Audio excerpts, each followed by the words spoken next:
सिर्फ एक रोटी और उसके ऊपर रखी, यह एक मामूली सी दिखने वाली चीज। इस मौनी अमावस्या पर अगर आपने गौ माता को खिला दिया तो बरसों की गरीबी और दुर्भाग्य पल भर में नष्ट हो जाएगा। लेकिन ध्यान रहे, यह उपाय किसी को बताना नहीं है, चुपचाप करना है। आखिर क्या है वह जादुई चीज जो सीधा आपकी किस्मत के दरवाजे खोल देगी? जानने के लिए इस वीडियो को अंत तक और बहुत ध्यान से देखिएगा। नमस्कार दोस्तों और मेरे प्यारे भाइयों और बहनों, आप सभी को मेरा प्रेम भरा राधे राधे। आज का यह वीडियो कोई साधारण वीडियो नहीं है, ये आपके जीवन का वह टर्निंग पॉइंट साबित हो सकता है जिसकी तलाश आपको वर्षों से थी। आज हम जिस विषय पर बात करने जा रहे हैं वह इतना गहरा और इतना प्रभावशाली है कि अगर आपने इसे सच्चे मन से सुन लिया और समझ लिया तो मान लीजिए कि आपके जीवन के सारे संकट कटने वाले हैं। हमारे प्राचीन ऋषि मुनि जिस ज्ञान को हम तक पहुंचाना चाहते थे, आज मैं वही ज्ञान आपके सामने खोलने जा रहा हूं। बात हो रही है मौनी अमावस्या की। साल भर में 12 अमावस्या आती हैं, लेकिन माघ मास की मौनी अमावस्या का जो महत्व है वह बाकी सभी अमावस्याओं से बिल्कुल अलग और कई गुना ज्यादा है। यह वह दिन है जब ब्रह्मांड की सारी सकारात्मक और आध्यात्मिक शक्तियां जागृत होती हैं। अक्सर मेरे पास लोग आते हैं और कहते हैं कि महाराज जी, हम बहुत परेशान हैं, सुबह से शाम तक कोल्हू के बैल की तरह काम करते हैं, पसीना बहाते हैं, लेकिन हाथ में पैसा नहीं टिकता, कर्ज है कि उतरने का नाम नहीं लेता, घर में बीमारी ने डेरा डाल रखा है, बच्चों की शादी नहीं हो रही या फिर घर में रोज क्लेश होता है, भाई भाई से लड़ रहा है और पति पत्नी में अनबन है। अगर आप भी इनमें से किसी भी समस्या से जूझ रहे हैं तो आज का यह वीडियो सिर्फ और सिर्फ आपके लिए है। आज मैं आपको कोई महंगा अनुष्ठान नहीं बताने वाला, मैं आपको कोई हजारों लाखों का यज्ञ करने को नहीं कहूंगा। मैं आपको एक ऐसा छोटा सा लेकिन अचूक उपाय बताने जा रहा हूं जो सीधा हमारी गौ माता से जुड़ा है। गौ माता यह शब्द ही अपने आप में पूर्ण है। गाय सिर्फ एक पशु नहीं है, गाय एक चलता फिरता मंदिर है। हम मंदिरों में जाकर पत्थरों की मूर्तियों पर दूध चढ़ाते हैं, भोग लगाते हैं, लेकिन हमारे घर के बाहर जो साक्षात प्राणवान देवता खड़ा है उसे हम डंडा मारकर भगा देते हैं। यही हमारे दुर्भाग्य का सबसे बड़ा कारण है। शास्त्रों में लिखा है कि गाय के शरीर में 33 कोटि देवी देवता निवास करते हैं। आप सोचिए जरा, जब आप एक गाय को रोटी खिलाते हैं तो वह रोटी सिर्फ गाय को नहीं जाती, बल्कि वह 33 कोटि देवी देवताओं के मुख में जाती है। भगवान कृष्ण ने खुद नंगे पैर गायों को चराया है। जो गोविंद सारे संसार के मालिक हैं वह भी गौ माता की सेवा करते थे। तो हम और आप किस खेत की मूली हैं? मौनी अमावस्या का यह पावन पर्व आ रहा है। मौनी शब्द बना है मुनि से, और मुनि का अर्थ होता है जो मौन रहता है। मौन यानी चुप रहना। हमारी वाणी में बहुत ऊर्जा होती है, हम दिन भर बोल बोल कर अपनी आधी शक्ति बेकार कर देते हैं, लेकिन मौनी अमावस्या के दिन हमें अपनी वाणी को विराम देना होता है। मौन रहने से हमारा मन एकाग्र होता है, और जब एकाग्र मन से कोई संकल्प लिया जाता है या कोई उपाय किया जाता है तो वह सीधे ईश्वर तक पहुंचता है। इसीलिए आज जो उपाय मैं आपको बताऊंगा उसकी सबसे पहली और सबसे जरूरी शर्त यही है कि आपको यह उपाय बिल्कुल चुपचाप करना है। किसी को कानों कान खबर नहीं होनी चाहिए। अब आप ध्यान से सुनिए कि आपको करना क्या है। इस वीडियो को कहीं भी छोड़कर मत जाइएगा, क्योंकि आधी अधूरी जानकारी खतरनाक होती है। उपाय को पूरा विधि विधान से समझेंगे तभी लाभ मिलेगा। यानी सूर्य निकलने से पहले उठते ही सबसे पहले अपनी हथेलियों के दर्शन करें और धरती माता को प्रणाम करें। इसके बाद स्नान करें। अगर आप गंगा, यमुना या किसी पवित्र नदी के पास रहते हैं तो वहां जाकर डुबकी लगाएं। लेकिन अगर आप शहर में रहते हैं और नदी दूर है तो चिंता की कोई बात नहीं है। आप अपने घर में ही नहाने के पानी में थोड़ा सा गंगा जल मिला लें, भाव करें कि आप गंगा में ही स्नान कर रहे हैं। हर हर गंगे बोलते हुए स्नान करें। स्नान करने के बाद साफ सुथरे कपड़े पहने। काले या नीले कपड़े उस दिन ना पहने तो बेहतर होगा। पीले या सफेद वस्त्र धारण करें। इसके बाद आप अपने घर के मंदिर में जाएं, घी का दीपक जलाएं, भगवान विष्णु और माता लक्ष्मी का ध्यान करें, अपने पितरों को याद करें। अमावस्या का दिन पितरों का दिन होता है। हमारे पूर्वज जो इस दुनिया से जा चुके हैं वह इस दिन हमारे घर के दरवाजे पर आते हैं। वह उम्मीद करते हैं कि उनके वंशज उनके लिए कुछ दान पुण्य करेंगे। अगर हम उन्हें खाली हाथ लौटा देते हैं तो वहां निराश होकर चले जाते हैं और हमें श्राप दे देते हैं, जिसे हम पितृदोष कहते हैं। और जिस घर में पितृदोष होता है वहां कभी बरकत नहीं हो सकती। वहां 1 रुपया आएगा तो 1वां रुपया खर्च होगा। इसलिए पितरों को खुश करना बहुत जरूरी है। अब आता है मुख्य उपाय। जब आपके घर में रसोई में खाना बने तो आपको एक विशेष रोटी बनानी है। ये रोटी बाकी रोटियों जैसी नहीं होगी। इस रोटी का आकार थोड़ा बड़ा रखें। इसे बनाते समय आपका मन बिल्कुल शांत होना चाहिए। मन में कोई गुस्सा, कोई चिड़चिड़ापन नहीं होना चाहिए। मन में सिर्फ भगवान का नाम हो।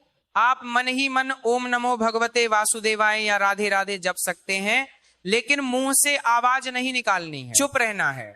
जब रोटी बन जाए तो उसे एक अलग थाली में निकाल लें। अब इस रोटी पर आपको वह जादुई चीज रखनी है जो आपकी किस्मत की चाबी है। वह चीज है गुड़ और काले तिल। जी हाँ, गुड़ और काले तिल। अब आप सोचेंगे कि यही 2 चीजें क्यों? तो इसके पीछे का विज्ञान और ज्योतिष समझ लीजिए। गुण सूर्य का प्रतीक है। सूर्य जो हमें तेज देता है, मान सम्मान देता है, और काले तिल शनि और राहु केतु के दोषों को दूर करते हैं। साथ ही तिल का प्रयोग पितरों की तृप्ति के लिए किया जाता है। जब रोटी पर आप शुद्ध देसी घी लगाते हैं और उस पर गुड़ और काले तिल रखते हैं तो यह एक ऐसा दिव्य भोग बन जाता है जो बड़े बड़े यज्ञों से भी ज्यादा फलदायी है। रोटी तैयार हो गई। अब आपको घर से निकलना है। नंगे पैर जाएं तो और भी अच्छा है, नहीं तो चप्पल पहन सकते हैं।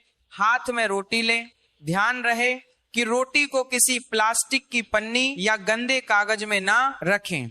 आप इसे किसी साफ कागज या पत्तल पर रख सकते हैं या फिर सीधे अपने हाथ पर रख लें। अब आपको तलाश करनी है एक गौ माता की।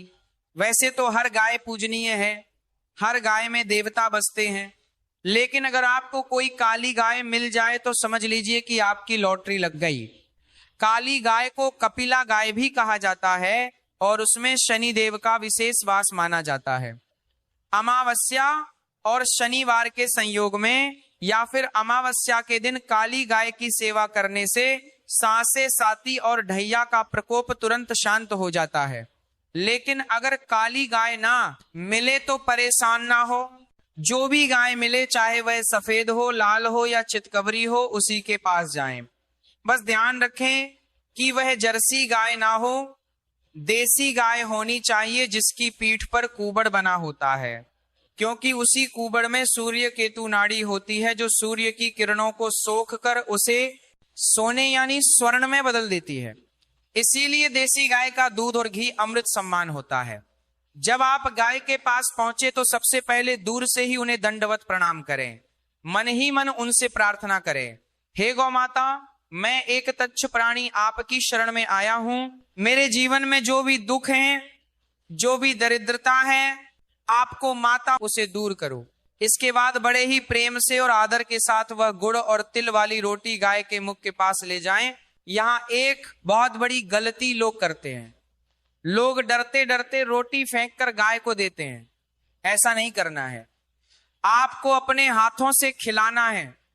जब गाय की जीभ आपकी हथेली को स्पर्श करेगी तो एक चमत्कार होगा। शास्त्रों में कहा गया है कि गाय की जीभ में वरुण देवता का वास है। गाय की जीभ बहुत खुरदरी होती है। जब वह खुरदरी जीभ आपकी हाथ की रेखाओं पर फिरेगी तो मान लीजिए कि वह आपकी सोई हुई किस्मत को जगा रही है। वह आपकी हाथ की लकीरों में जो दुर्भाग्य लिखा है उसे मिटाकर वहां सौभाग्य लिख रही है। यह स्पर्श बहुत महत्वपूर्ण है, इस स्पर्श को महसूस करें। जब गौ माता रोटी खा ले तो उसके बाद एक और छोटा सा काम करना है जो इस उपाय को पूरा करेगा। गाय के गले के नीचे लटकती हुई खाल होती है जिसे गल कंबल कहते हैं। आपको उस गल कंबल को अपने हाथ से सहलाना है, प्यार से उस पर हाथ फेरना है। कहते हैं कि गाय के उस हिस्से में साक्षात बृहस्पति देव का वास होता है। जब आप वहां हाथ फेरते हैं तो आपका गुरु ग्रह मजबूत होता है, और जिनका गुरु मजबूत होता है उनके पास ज्ञान और धन दोनों की कभी कमी नहीं होती। इसके बाद गाय की परिक्रमा करें। अगर जगह है तो 4 बार परिक्रमा करें, अगर जगह नहीं है तो अपनी ही जगह पर गोल घूम जाएं और गाय के पीछे के पैरों की धूल लेकर अपने माथे पर तिलक लगाएं। यह धूल किसी भी तीर्थ की रस से कम नहीं है। ये सब करते समय याद रखिएगा कि आपको मौन रहना है, एक शब्द भी मुंह से नहीं निकालना है। अगर कोई रास्ते में मिल जाए और पूछे कि कहाँ जा रहे हो तो इशारे से मना कर दें या जवाब ना दें, अपना काम पूरा करके ही दम लें। अब मैं आपको एक सत्य घटना सुनाता हूं जो गौ सेवा की महिमा को सिद्ध करती है। एक बार एक बहुत ही गरीब आदमी था, उसका नाम था रामदीन। रामदीन के पास ना रहने को ढंग का घर था, ना खाने को अनाज। वो बहुत मेहनत करता था, मजदूरी करता था, लेकिन फिर भी उसका गुजारा नहीं होता था। ऊपर से उसकी पत्नी बीमार रहती थी। उसने बहुत इलाज कराया लेकिन कोई फायदा नहीं हुआ, सब कुछ बिक गया। वह हताश होकर आत्महत्या करने के विचार से नदी किनारे गया। वहां उसे एक साधु मिले। साधु ने उसकी उदासी का कारण पूछा। रामदीन ने रोते हुए अपनी सारी कहानी बता दी। साधु महाराज ने मुस्कुराते हुए कहा कि बेटा, तूने जीवन भर अपनी मेहनत पर भरोसा किया लेकिन अपने पुण्य कर्मों पर ध्यान नहीं दिया। तेरे पितर तुझसे नाराज हैं, इसीलिए तेरा कमाया हुआ धन पानी की तरह बह जाता है। साधु ने उसे यही उपाय बताया जो मैं आज आपको बता रहा हूं। साधु ने कहा कि आने वाली मौनी अमावस्या को तू चुपचाप एक रोटी बना और उस पर गुड़ तिल रखकर काली गाय को खिला दे, और यह नियम बना ले कि रोज पहली रोटी गाय को देगा। रामदीन ने मरता क्या नाम कर्ता की तर्ज पर साधु की बात मान ली। मौनी अमावस्या आई, उसने बिल्कुल वैसा ही किया जैसा संत ने बताया था।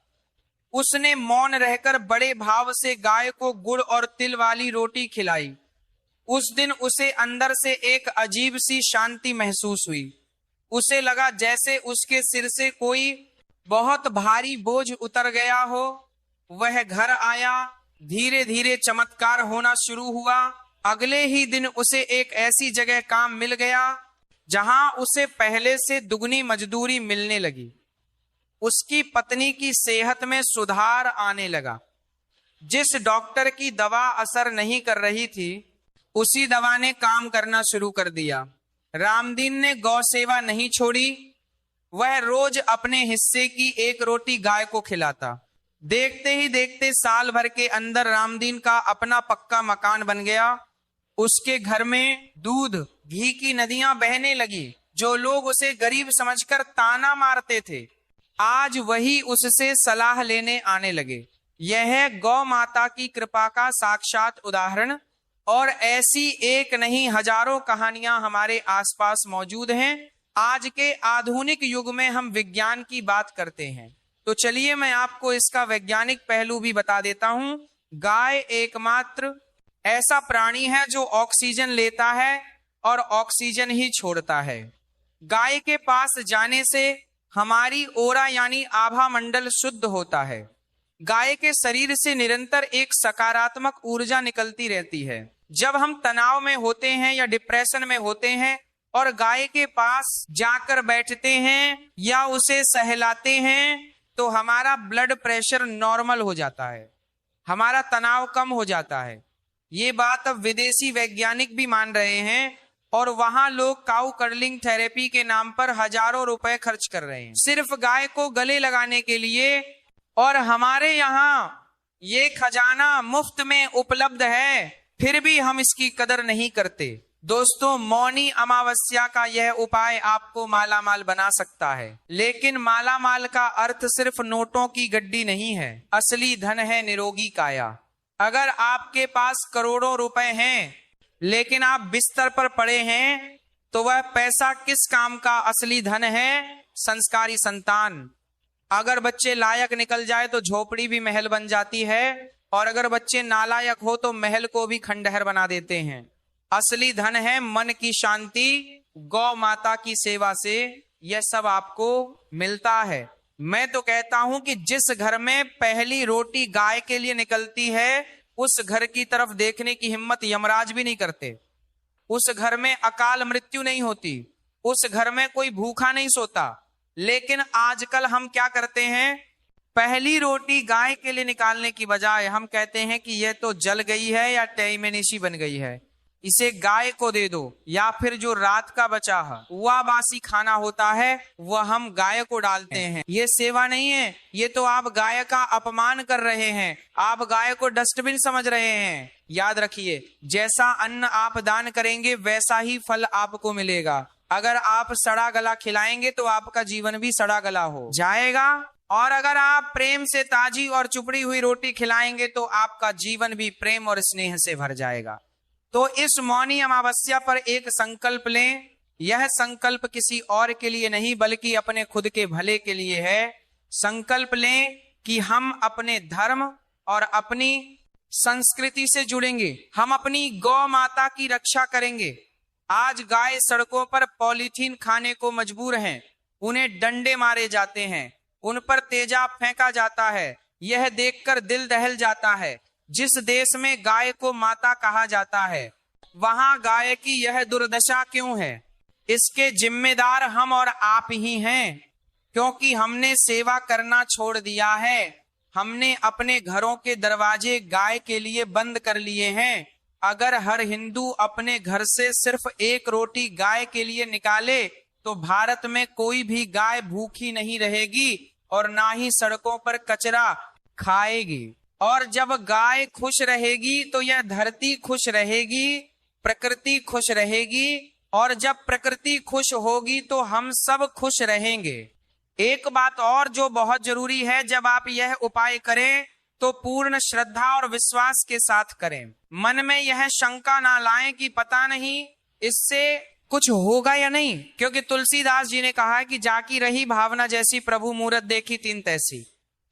अगर आप पत्थर में भगवान मानोगे तो वह भगवान है, और अगर भगवान को भी पत्थर मानोगे तो वह पत्थर है। उपाय वही काम करता है जिसके साथ विश्वास जुड़ा हो। अगर आप मनमने मन से फॉर्मेलिटी पूरी करने के लिए रोटी खिलाएंगे तो उसका कोई विशेष लाभ नहीं होगा। इसलिए भाव का होना बहुत जरूरी है। मौनी अमावस्या के दिन दान का भी बहुत महत्व है। गाय को खिलाने के बाद अगर आपकी सामर्थ्य हो तो किसी गरीब को या किसी ब्राह्मण को अन्न का दान करें, तिल के लड्डू दान करें, गर्म कपड़ों का दान करें, क्योंकि नर सेवा ही नारायण सेवा है। लेकिन शुरुआत गौ माता से ही करनी है। मेरी माताओं और बहनों से विशेष निवेदन है कि आप घर की अन्नपूर्णा है, आपके हाथ में पूरे परिवार की सेहत और किस्मत है। जब आप रसोई में जाएं तो गुस्से में खाना ना बनाएं, भजन गाते हुए या भगवान का नाम लेते हुए खाना बनाएं, और वह पहली रोटी वाला नियम जरूर अपनाएं। आप देखेंगे कि कैसे आपके घर का माहौल बदलने लगेगा, कैसे आपके पति का गुस्सा शांत होने लगेगा, कैसे आपके बच्चों का मन पढ़ाई में लगने लगेगा। ये छोटे छोटे बदलाव ही जीवन को स्वर्ग बनाते हैं। तो चलिए एक बार फिर से दोहरा लेते हैं कि आपको क्या करना है ताकि कोई गलती ना हो।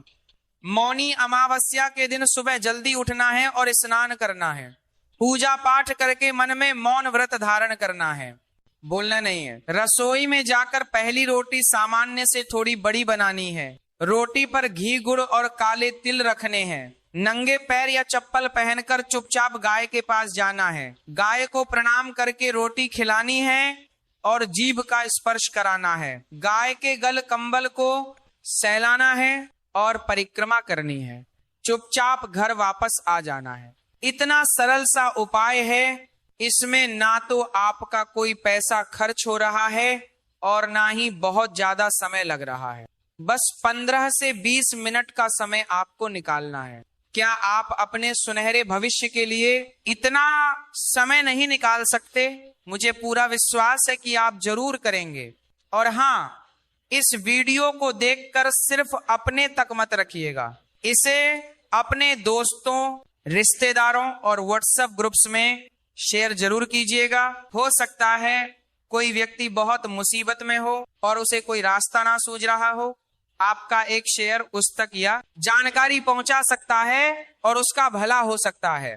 और जब किसी का भला होता है तो उसकी दुआ का एक हिस्सा आपको भी मिलता है। पुण्य बांटने से बढ़ता है। मेरा मकसद यही है कि जीवन को सरल बनाओ, आडंबरों में मत फंसो।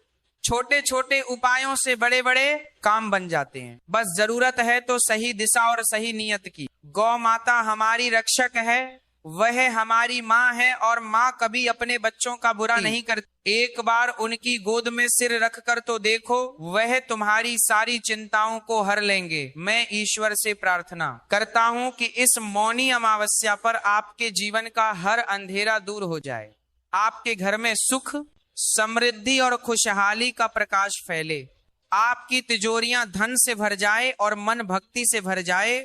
गौ माता का आशीर्वाद आप पर और आपके पूरे परिवार पर हमेशा बना रहे। अगर आपको ये वीडियो और ये जानकारी अच्छी लगी हो तो कमेंट बॉक्स में जय गौ माता लिखना ना भूलें। और अगर आपके मन में कोई सवाल है तो वो भी आप पूछ सकते हैं। हम कोशिश करेंगे कि आपके सवालों का जवाब दे सके। हमारे चैनल के साथ जुड़े रहे, क्योंकि हमारा उद्देश्य ही यही है कि हम आपको धर्म और अध्यात्म से जुड़ी ऐसी बातें बताएं जो आपके जीवन को बेहतर बना सके। राधे राधे।